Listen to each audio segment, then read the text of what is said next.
and welcome back to Dirt Bike Magazine's video series Premix, where it's all two-strokes all the time. Today, we're gonna take a look at the 2022 Husky TE150i.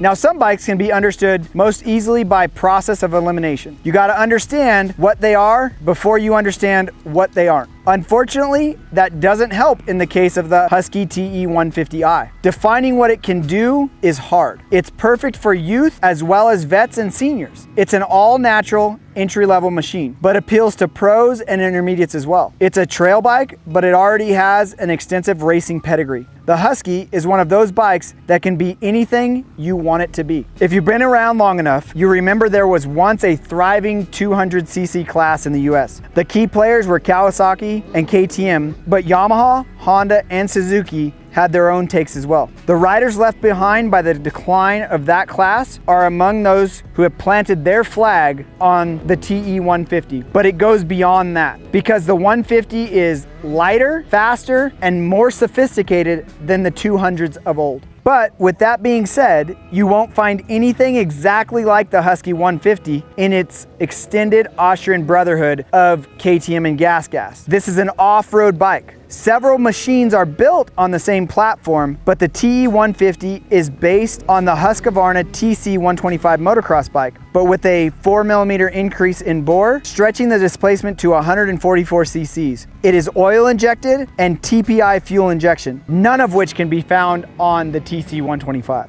Other items that the TE150i comes with is WP Xplor coil spring fork up front, and the exact 5750 shock in the rear, which is the same as what comes on the Husky motocross model and uses the linkage just like the motocross model. The brakes changed for this year, and the new supplier is Braktec. It features Dunlop AT81 tires, front and rear, a headlight, and a larger tank than the motocross model with a 2.25 gallon tank.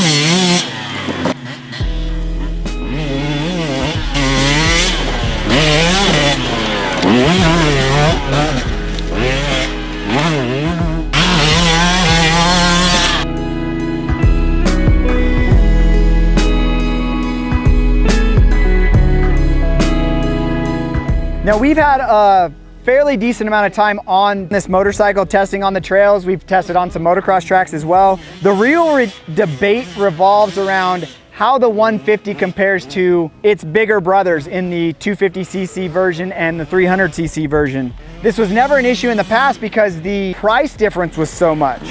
But the 2022 TE150 sells for around $9,000. A KTM 300 is only 14% higher in price. So it's competing with those bigger bore motorcycles. But compared to those motorcycles, it's lighter, it doesn't have the horsepower, it's a little bit easier to muscle around on the trail. Then when you need that horsepower, it's not there. But the 300 does have the horsepower advantage for climbing large hills, coming out of deep holes, doing stuff that horsepower is a necessity. So what we found out is bigger, heavier riders might prefer the 300cc machines, where smaller, lighter riders are definitely going to side on the 150. Now, where is the boundary between the two camps, you're asking? Actually, it's not a boundary as much as a broad overlap, and it's wide enough to include most of the off-road riders in the US. If you want to find a little bit more information and a full test on this machine, head over to dirtbikemagazine.com. And if you got a little bit more time on your hands, want to check out some other two-stroke videos, hit the video thumbnail now. Don't forget to hit that subscribe button so you stay up to date on all of our latest releases.